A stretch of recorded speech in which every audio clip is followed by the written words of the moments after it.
Paulo TV.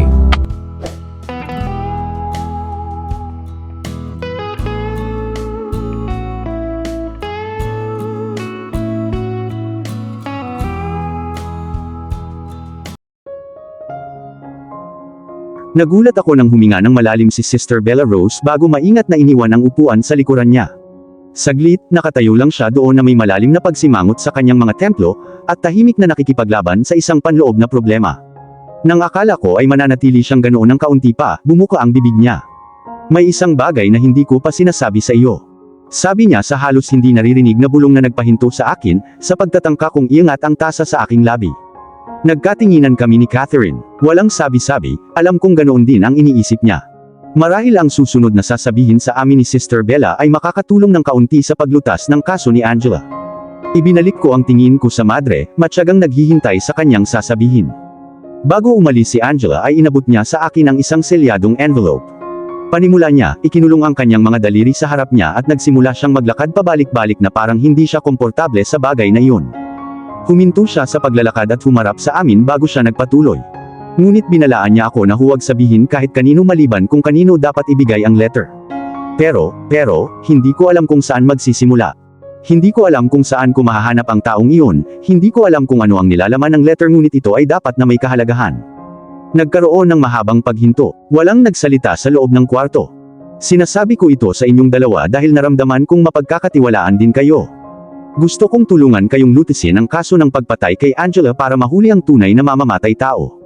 Nang matapos niya ang kanyang mga salita ay dahan-dahang pumunta si Sister Bella sa kaliwang bahagi ng silid kung saan nakatayo ang isang wooden bookshelf. Halos hindi na puno ng mga librong nakadisplay ang mga espasyo at napakatanda na ng mga ito na may makapal na matigas na hangganan. Karamihan sa kanila ay mga librong pang-edukasyon. Habang nagwawalis ang aking tingin sa display, wala akong mahanap na libro para sa mga bata. Hinila ni Sister Bella ang isang libro sa ibabaw ng mga shelves. Inilagay niya ang mabigat na libro sa kanyang mga palad at binuklat ang mga pahina. Nang tumagilid ang cover ay nakita kong may hawak siyang Bible. Ito ay makapal at napakatanda ngunit ang mga pahina ay protektado ng matigas na pabalat. Lumiwanag ang mukha niya nang makita niya ang hinahanap niya. Nakahinga siya ng maluwag at nagmamadaling bumalik sa mesa at umupo sa upuan niya. May kung ano sa ekspresyon niya nang lumipat ang tingin niya sa direksyon ko na nagsasabi sa akin kung ano man ang susunod niyang sasabihin, ay magbabago sa kinalabasan ng sitwasyon. Nilinis niya ang kanyang lalamunan. Binuksan niya ang libro, at nakita niya ang isang envelope na katatak ng maayos sa pagitan ng mga pahina. Sa sandaling dumapo ang aking mga mata sa envelope, gusto kong abutin iyon at basahin ang mensaheng iniwan ng isang patay na babae. Pero hindi ito para sa akin, kaya pinigilan ko lahat ng udyok. Binigay sa akin ni Angela bago siya umalis. Kinuha niya ang puting envelope at ipinakita sa amin. Napakahalaga ng letter na ito, at hindi ito dapat ibigay kahit kanino maliban sa taong tinulungan nito. Kahit anong mangyari kailangan mong ibigay sa kanya, yan ang eksaktong mga salita ni Angela. Napatingin ako sa selyadong envelope na may namumuong curiosity. Gagawin ko ang lahat para lang malaman kung ano ang nilalaman nito. At kanino naman gustong ibigay ni Angela ang letter na ito? Baka makatulong tayo. Nagsalita si Catherine pagkatapos ng mahabang katahimikan. Tiningnan niya ang envelope ng may matinding interes. Hindi lang yata ako ang namamatay na malaman kung ano ang nakasulat sa loob. Isang babaeng nagngangalang Beatrix Gonzalez. Sinabi ni Angela na dapat kong ibigay ito sa kanya. Sagot ni Sister Bella sa determinadong tono na bagay sa kanyang ekspresyon. Napabuntong hininga ako, at binalik ang tingin sa kanya. Iniisip ko kung tama ba ang narinig ko. Pardon me, pwede bang ulitin mo ang pangalan ng babae kung saan naka-address ang letter? Beatrix Gonzalez, I think if I remember correctly, siya ang kakilala ni Angela. Nanlaki ang mata ko habang nakatingin sa kisame. Nilinis ko ang aking lalamunan at umayos ng upo. Pagkatapos kong mabawi ang katinuan ko, tinignan ko siya ng diretso sa mata. Hindi mo na siya kailangang hanapin pa. Anong ibig mong sabihin? Tanong niya. Ang kanyang mga mata ay kumikinang sa pag-asa. Ako ang babaeng hinahanap mo. Beatrix Gonzalez ang totoong pangalan ko, sabi ko, nag-produce ng ID para matingnan niya ito. Si Sister Bella naman ang nabigla. Nanlaki ang kanyang magandang amber na mata at bumagsak ang kanyang pangasa sa hig. Hinawakan niya ang ID sa kamay ko para ma-check niya ito. I don't know what to say. This is unbelievable. Napabuntong hininga siya na parang hindi makapaniwala nang mabasa niya ang pangalan ko sa ID at makita ang picture ko. Ikaw talaga. Hingal na bulalas niya, nakahawak ang mga kamay sa dibdib na parang hindi na siya makahinga. Ibinalik sa akin ni Sister Bella ang aking ID card. I have seen enough proof. I now believe you. Sa unang pagkakataon simula noong pumasok ako sa kwarto ay nagpakawala ako ng malalim na buntong hininga. Sa nanginginig na mga daliri, kinuha ni Sister Bella ang selyadong envelope na nakalagay sa pagitan ng libro at iniabot sa akin. Kinuha ko ang envelope sa kamay niya at hinawakan ko ito ng mahigpit sa takot na baka may umagaw nito sa hawak ko. Salamat Sister Bella, hindi mo alam kung gaano ako nagpapasalamat. Hindi mo kailangang magpasalamat sa akin. Ginawa ko lang ang dapat kong gawin. Bilang kapalit, kailangan kong humingi ng isang pabor mula sa iyo. Anything. I would do anything in return. Hanapin mo ang pumatay sa kanya, at kung sino man ang salarin, siguraduhin mong magbabayad siya sa krimeng ginawa. Nagsusumamo ang mga mata niya habang nakatingin sa akin. Hindi man hilingin ni Sister Bella, desidido pa rin akong gawin ang lahat para manaig ang hustisya. Hindi ako titigil maliban kung si Samantha ay nasa likod ng mga bar. Ito ang lugar kung saan siya nararapat. Huwag kang mag-alala Sister Bella, gagawin ko ang lahat para mahanap ko ang pumatay sa kanya. Nangako ako ng may pananalig. Iyon lang ang gusto kong marinig. I feel much better hearing you will. Napatitig ako sa letter na nasa kamay ko. Dapat naglalaman ito ng sagot na hinahanap ko. Makalipas ang isang oras ay nagpaalam na kami kay Sister Bella Rose. Pero bago kami umalis sa lugar, nangako kami ni Catherine na babalik kami sa orphanage. Hindi alam ni Sister Bella Rose na kapag bumalik kami, ang orphanage ay magbabago ng tuluyan. Nagpa siya akong maging isang benefactor ng St. James Orphanage. At iyon ay simula pa lamang. Gayunpaman, bago kami magpatuloy sa issue tungkol sa orphanage ay mayroon kaming mas mahalagang bagay na dapat harapin. Sa loob ng sasakyan, napatitig ako sa envelope na nasa kamay ko. Umupo si Catherine sa tabi ko, ang hindi kumukurap na tingin niya ay nakatingin din sa envelope. Hindi ko alam kung bakit bumilis ang pintig ng puso ko sa pagkakaupo ko sa loob ng sasakyan, at katabi ko si Catherine. Nanlamig din ang mga daliri ko. Umiikot ang takot at excitement sa loob ko. Hindi ko alam kung anong mangyayari kapag natapos kong basahin ang sasabihin ni Angela. Please open it. I'm dying to know what's inside. Sabi ni Catherine. Mas excited siya kaysa sa akin. Tulad niya, curious din akong malaman kung ano ang nilalaman nito. Dahil hindi na ako makapaghintay, huminga ako ng malalim sa kamaingat na pinunit ang envelope. Nang hilahin ko ang nakatuping papel sa loob ay bigla kong napagtanto na ang mga daliri ko ay mas malamig at mas nanginginig sa pagkakataong ito. Nagpakawala ako ng hininga na hindi ko alam na hawak ko at binuklat ang papel. Bumungad sa akin ang palpak na handwriting ni Angela. Siguradong nagmamadali siya nang isulat niya ang letter na ito. Napaisip ako habang sinusundan ng tingin ang nakasulat. Lumapit si Catherine para mabasa din niya ang sulat. Dear Beatrix, huminto ako pagkatapos basahin ang mga unang salita. May biglang nabuong bukol sa lalamunan ko. Mahirap mag-concentrate sa pagbabasa dahil alam na brutal na pinatay ang babaeng sumulat nito. Hindi ko maiwasang maging emosyonal. Hindi kami close ni Angela but it doesn't mean I would not feel sympathy towards her just because she's not my friend. Kung hindi lang niya ako sinubukang patayin ng ilang beses noon, ay baka maging matalik kaming magkaibigan. Pero sa kabila no naaawa ako sa kanya. Kahit hindi siya mabuting tao, tao rin siya. Siya ay may damdamin at emosyon at hindi siya karapat-dapat na mamatay sa paraang ginawa niya. Humugot ako ng malalim at panay na paghinga, at itinuon ang aking tingin sa liham na nasa aking mga kamay. Tahimik, hiniling ko na ang liham na ito ay makakatulong sa amin na makahanap ng ebidensya laban kay Samantha, para mailagay siya sa kulungan kung saan siya nararapat. Nagpatuloy ang mga mata ko sa pagbabasa. Kapag natanggap mo ang letter na ito, isa lang ang patunay nito, pinatay ako. Alam kong hindi ako mabubuhay ng matagal kaya sinulat ko ito para malaman ng lahat ang katotohanan. Nilunok ko ang bukol sa aking lalamunan at pinilit kong ipagpatuloy ang pagbabasa ng letter. Sa lahat ng tao, bakit ikaw? Alam kong habang binabasa mo ang letter na ito ay pareho ang tanong mo sa sarili mo. Sa totoo lang, hindi ko alam ang sagot. Pakiramdam ko ay mapagkakatiwalaan kita. Ikaw ay isang mabuting tao, Beatrix. Ang nag-uumapaw na kabutihan sa iyong puso ay isang bagay na aking hinangaan. At iyon ang pinakamalaking pagkabigo ko sa buhay. I only wanted to be happy. But it seems I was never meant for it. Ginugol ko ang mga taon ng aking childhood na sinusubukang pasayahin ang lahat hanggang sa napagtanto ko na ito ay isang ilusyon lamang. Walang mabubuting bagay sa mundo. Masasamang tao lang. Hinayaan ko yata na sakupin ng madilim na bahagi ng buhay ang natitira sa aking liwanag. At bago ko pa nalaman, I became the most hated character in somebody else's story. Kung may pinagsisisihan man ako sa buhay ko, pinahihintulutan ko ang sarili kong maging instrumento para sirain ka. Matagal akong naging puppet kaya nakalimutan ko na ang pakiramdam ng buhay. Nasaktan kita, not once, not twice but several times. And that would be enough reason kung bakit hindi magiging madali para sa'yo na patawarin ako. Pero gusto kong malaman mo na pinagsisisihan ko ang lahat kahit huli na ang lahat. Walang kahit anong salita ang makakapagpahayag ng aking walang katapusang pagsisisi. I would ask a favor from you, it's not for my own sake but it's for my son's welfare. Alam kong sobra na, pero nakikiusap ako sa iyo. Naging matagumpay si Samantha sa pagpatay sa akin at hindi magtatagal ay hahabulin niya ang aking anak at papatayin din siya. Kailangan mong magtrabaho ng mabilis bago siya gawin. Kinuha ko ang ebidensya sa loob ng kotse ko. Ang lokasyon ng sasakyan ay iginuhit sa likod ng liham na ito. Please help me. Alam mo kung ano ang gagawin sa ebidensya. Sa puntong ito ay wala na akong maitatago pa. Gusto na ako ni Samantha na patayin dahil alam niyang ibubunyag ko ang katotohanan na hindi si Vince ang ama ng aking anak kundi si Ibrahim Anderson, ang kanyang asawa. Hinayaan niya akong gamitin at abusuhin ang asawa niya.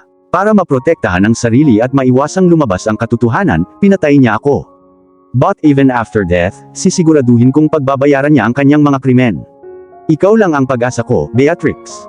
Please help my son. Tinitigan ko ang papel na nasa kamay ko, nanlalaki ang mga mata at hindi kumukurap. Ano ba ang nabasa ko? Nahihirapan akong i-digest ang mga ito sa aking isipan. Ito ay isang malaking pagkabigla sa akin. Hindi ko na rin alam kung ano ang ere-react ko matapos malaman na ang ama ni Gabriel ay ama rin ng anak ni Angela. Basically, na ginagawang younger brother ni Gabriel ang bata.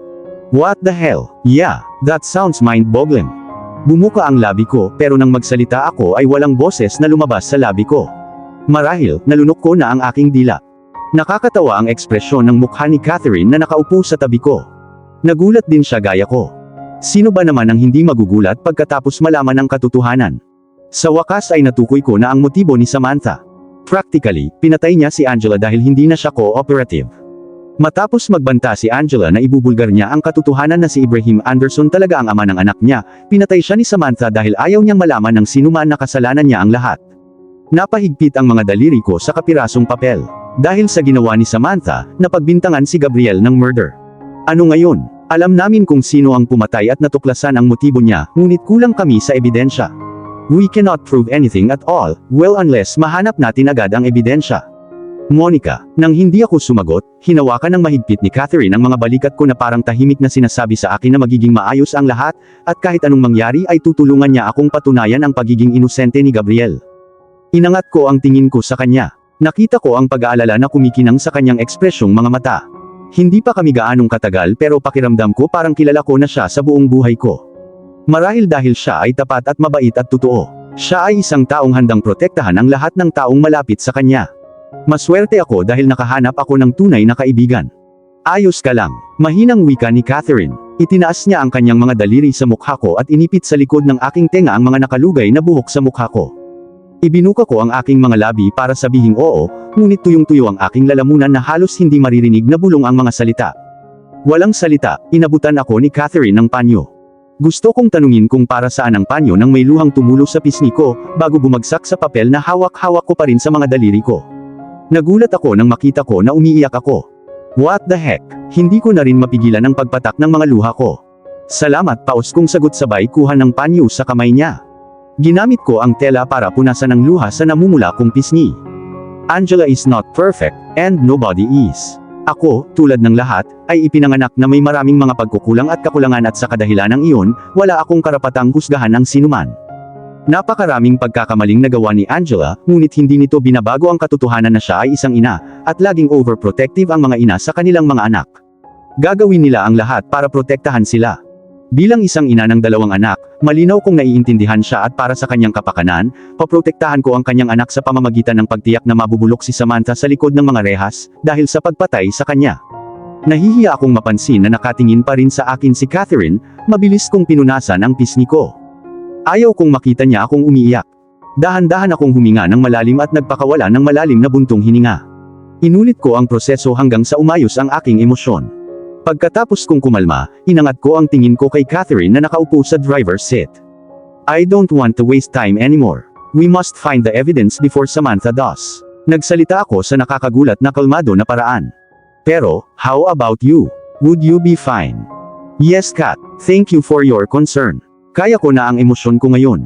Sagot ko, pilit na sumilay ang ngiti sa labi niya na umaasang maniniwala siya sa akin. Tumango siya. Puno ng pangunawa ang mga mata niya. Hindi nakipagtalo si Catherine. Hindi na siya nagtanong pa, na nagpapasalamat ako. Binigyan niya lang ako ng isang malambot, nakakapanatag na ngiti na nakatulong sa pag-alis ng kaunting stress ko. Binuksan niya ang makina at itinuon ang atensyon sa daan. Inabot kami ng 30 minutong biyahe upang marating ang location na iginuhit sa mapa. Detalyado ang sketch ni Angela. Nagsama rin siya ng mga kapansin-pansing landmark at nakatulong ito sa amin ng malaki sa paghahanap ng lugar. Hindi kami nahirapang hanapin ang eksaktong lugar na tinukoy niya sa mapa. Huminto ang sasakyan sa paligid na napapalibutan ng mga puno. Pagkababa ko ng sasakyan inilibot ng aking mga mata ang paligid at iniisip kung ligtas ba kaming gumala. Baka kasuhan tayo ng trespassing. But then logic told me na walang warning sign kahit saan kaya dapat safe. Ang location ay isang perpektong lugar upang panatilihing nakatago ang isang bagay dahil sa malaking distansya mula sa mga residential houses. Sinong mag-aakalang may sasakyan sa loob ng makakapal na halamang ligaw at makakapal na mga punong kahoy na tumutubo? Tiniyak ni Angela na hindi ito mahahanap ni Samantha kung sakaling malaman niyang may ebidensya laban sa kanya. Narinig ko ang tunog ng pagbukas at pagsara ng sasakyan. Makalipas ang ilang segundo ay lumabas si Catherine sa kotse at umupo katabi ko. Ang atensyon niya ay nasa mapa na hawak niya ngayon. Sa tingin mo tama ba ang direksyon niya? Tanong ko, sabay tingin sa gilid ko bago tingnan ang paligid ko sa pangalawang pagkakataon para ma-check na kami lang. Hindi tayo maaaring magkamali. This is the place. Sagot niya at umusad ng ilang hakbang saka itinuro ang puno ng isang matandang punong na nakatali ng manipis na pulang ribbon. Ito rin ang markang tinutukoy ni Angela. Kailangan lang nating sundin ito. I wonder if this is private property, we could be charged with trespassing, she added absent-mindedly pero patuloy siyang sumulong. Sakto lang ang iniisip ko kanina, naisip ko habang nakasunod sa likod niya. Sinunod namin ang mga detailed instructions sa mapa. Napaka-specific ng mga instructions, kailangan lang naming sundan ang trail ng mga pulang ribbon na nakatali sa mga punong na madali lang. Pero ang problema lang na naranasan namin, ay ang mga punong may mga ribbon ay nakatayong malapad sa isa't isa at medyo mahirap hanapin ang mga ito sa beses. Matapos ang halos isang oras na nakakapagod na paghahanap, ay nahanap na rin namin ang sasakyan ni Angela.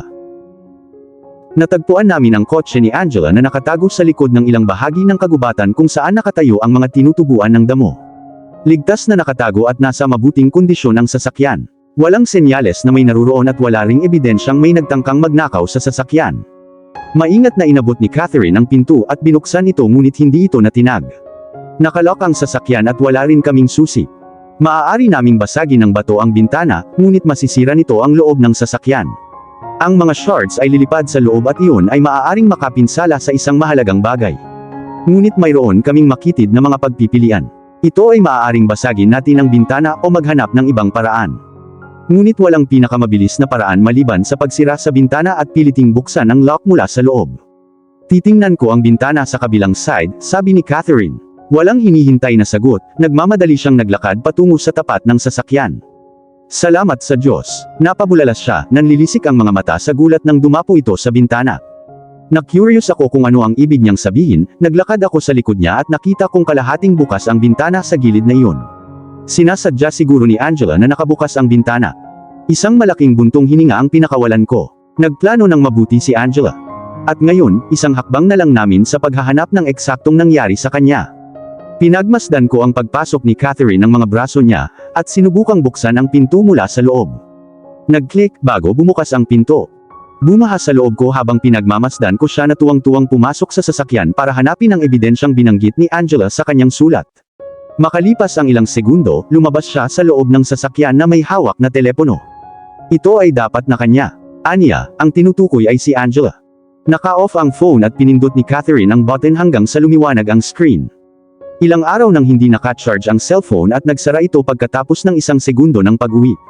Anong plano mo, Kat? Dapat ba tayong pumunta sa police station at ipaalam sa pulis na nakita natin ang sasakyan ni Angela? Umiling siya, may taong gagawa ng trabahong iyon mula sa investigation agency. Sa ngayon, kailangan nating bumalik sa bahay at e-charge na ito. Nagsimula na kaming maglakad ni Catherine pabalik sa pwesto kung saan niya ipinarada ang sasakyan. Binuksan ko ang pinto at pumasok sa loob. Gayunpaman, hindi siya agad sumakay sa kotse. Tinapos niya ang phone niya mula sa loob ng bulsa niya at may tinawagan, dapat isa ito sa mga staff ng agency nila. Habang hinihintay kong matapos niya ang tawag, bumalik ang pag-iisip ko sa phone ni Angela. Anong uri ng ebidensya ang itinatago niya sa loob ng kanyang telepono?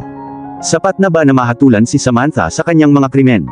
Naputol ang pag-iisip ko nang lumukso si Catherine sa driver's seat at pinaandar ang makina. Sa sobrang pag-iisip ko ay hindi ko napansin na natapos na pala ang tawag niya. Ang sasakyan ay gumulong sa masungit na kalsada. Nang ligtas na nakarating ang sasakyan sa highway, sumandal ako sa cushion seat at tinitigaan ang view sa labas ng bintana. Tahimik kaming binagtas ang walang katapusang highway hanggang sa makarating kami sa bahay ni Catherine. Wrong password, bulong ni Catherine. Pabalik-balik siya sa harap ng malaking TV screen sa loob ng kwarto ko. Mahigpit ang pagkakahawak ng cellphone ni Angela sa kamay niya. She left no password though. Bulong ko habang nakahiga sa kama. Ang naningkit kong mga mata ay nagwalis sa sulat na nasa kamay ko sa ikalabing pagkakataon. Paulit-ulit na sinusuri ang mga nilalaman kung sakaling may namiss ako. Bumuntong hininga, ibinaba ko ang papel sa aking kandungan. Wala pa rin akong nahanap na anumang palatandaan tungkol sa password. Marahil, nakalimutan ni Angela na banggitin ito sa kanyang sulat. Hindi nakapagtataka na tuluyan na itong nawala sa isip niya. Nagmamadali pa rin siya nang isulat niya ang sulat. Nalipat ang tingin ko. Bumalik kay Catherine nang umupo siya sa tabi ko. Anong gagawin natin ngayon? Ngumiti sa akin si Catherine bago siya sumagot, of course. I'll hack the password, that's my job. Hinahangaan ko kung paano naging masayahin si Kat sa mga oras na ganito. Nakita ko ang sarili kong nakangiti pabalik habang nakatingin sa kanya. Walang pag-aalinlangan, I know you can do that. It's your forte. Sagot ko at pinanood ko siyang kunin ang laptop niya sa ibabaw ng kama at inilagay sa kandungan niya. Give me a maximum of 30 minutes. Sinabi niya nang hindi inaalis ang kanyang tingin sa screen ng kanyang laptop, ang kanyang mga daliri ay mahusay na nagtatype sa mga susi na parang mga robot. Habang ginagawa ni Catherine ang phone ni Angela, sumandal ako sa headboard at sinamantala ko ang pagkakataon na kausapin si Elisa at tanungin kung ayos lang sina Faith at Vienna. Hindi ako naghintay ng matagal bago ako nakatanggap ng reply mula sa best friend ko. Sabi niya sa chat niya okay lang daw ang mga anak ko. Inaalagaan silang mabuti nina Papa Alexander at Lady Ravenwood kaya hindi ko kailangang mag-alala. Napalunok ako ng bukol sa aking lalamunan. Ang iniisip ko lang ang mga anak ko, ay nagiging emosyonal na ako. Sobrang namiss ko sila, kaya ang sama ng loob ko na kailangan kong mawalay sa kanila. Pero hindi pa ako makakauwi. Kailangan pa nating patunayan na inosente si Gabriel. Aside from that, dapat makulong si Samantha para sa krimen na kanyang ginawa. Kapag natapos na ang pagsubok na ito, uuwi na kami ni Gabriel para kumpleto na kami at masaya bilang isang pamilya. Pagkatapos makipagpalitan ng mga mensahe kay Elisa ay ibinalik ko ang aking telepono sa ibabaw ng night table. Mas gumaan ang pakiramdam ko pagkatapos ko siyang kausapin. Monica, I snapped out of my thoughts at mabilis na tumabi sa kanya sa gilid ng kama at nakita ko ang phone sa kamay niya. Nanlaki ang mata ko sa gulat nang makitang nakabukas ang lock. Genius talaga si Catherine Grace. Bumilis ang pintig ng puso ko. Bumilis ang pintig ko habang pinagmamasdan ko siyang tingnan ang mga files, ngunit hindi niya mahanap ang ebidensyang sinasabi ni Angela. Naghintay kami ng may suspense, hanggang sa ganap na ma-download ang video at ma-save ang mga files. Nanginginig ang mga daliri sa pag-asa, nag-click si Kat sa icon at nagsimulang mag-play ang video. At dito na po, nagtatapos ang part 60 ng ating kwento. Sabay-sabay po nating abangan ang susunod na kabanata. Maraming salamat po. God bless and stay safe.